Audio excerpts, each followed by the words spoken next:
हमारे चैनल को सब्सक्राइब करें, बेल आइकन दबाएं। नमस्कार दोस्तों, आप सभी का हार्दिक स्वागत है। आज का वीडियो है दान गुप्त हो, देते समय आपके दूसरे हाथ को भी पता न चले। दोस्तों, एक सेठ ने अन्न छत्र खोल रखा था। उनमें दान की भावना तो कम थी, पर समाज उन्हें दानवीर समझकर उनकी प्रशंसा करती थी। यह उसकी मुख्य भावना थी। उनके प्रशंसक भी कम नहीं थे।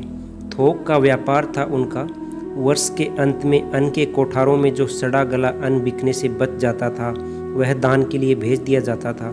प्रायः सड़ी जवार की रोटी ही सेठ के अन्न सत्र में भूखों को प्राप्त होती थी। सेठ के पुत्र का विवाह हुआ। पुत्र वधू घर आई। वह बड़ी सुशील, धर्मज्ञ और विचारशील थी। उसे जब पता चला कि उसके ससुर द्वारा खोले गए अन्न सत्र में सड़ी जवार की रोटी दी जाती है, तो उसे बड़ा दुख हुआ। उसने भोजन बनाने की सारी जिम्मेदारी अपने ऊपर ले ली। पहले ही दिन उसने अन्न सत्र से सड़ी ज्वार का आटा मंगवाकर एक रोटी बनवाई और सेठ जब भोजन करने बैठे तो उनकी थाली में भोजन के साथ वह रोटी भी परोस दी। काली मोटी रोटी देखकर कौतूहलवश सेठ ने पहला ग्रास उसी रोटी का मुख में डाला। ग्रास मुख में जाते ही वे थू थू करने लगे और थूकते हुए बोले, बेटी, घर में आटा तो बहुत है, यह तूने रोटी बनाने के लिए सड़ी जवार का आटा कहाँ से मंगाया? पुत्र वधू बोली, पिताजी, यह आटा परलोक से आया है। ससुर बोले, बेटी, मैं कुछ समझा नहीं।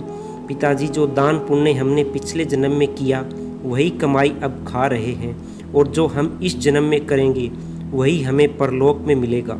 हमारे अन्न सत्र में इसी आटे की रोटी गरीबों को दी जाती है।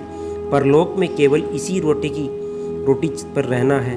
इसलिए मैंने सोचा कि अभी से हमें इसे खाने का अभ्यास हो जाए तो वहाँ कष्ट कम होगा।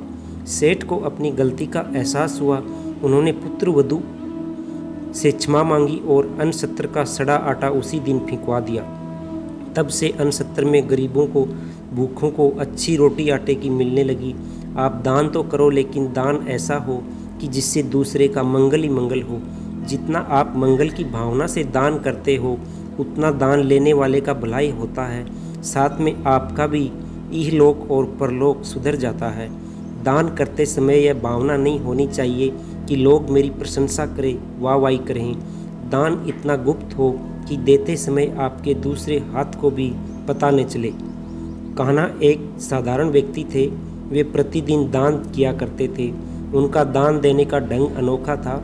वे रुपए पैसों की ढेरी लगवा लेते थे और आंखें नीची करके उस ढेरी में से मुट्ठी भर भर कर याचकों को देते जाते थे। एक दिन संत तुलसीदास जी भी वहाँ उपस्थित थे। उन्होंने देखा कि एक याचक 2-3 बार ले चुका है, परंतु कान्हा फिर भी उन्हें से दे रहे हैं। यह दृश्य देखकर तुलसीदास जी ने पूछा, सीखे कहाँ कान्हा जो, देनी ऐसी देन, ज्यों ज्यों कर ऊंचे चढ़े त्यों तो नीचे नैन। दोस्तों, आज की कहानी यहीं समाप्त होती है। चैनल को लाइक करें, शेयर करें, सब्सक्राइब करें। धन्यवाद।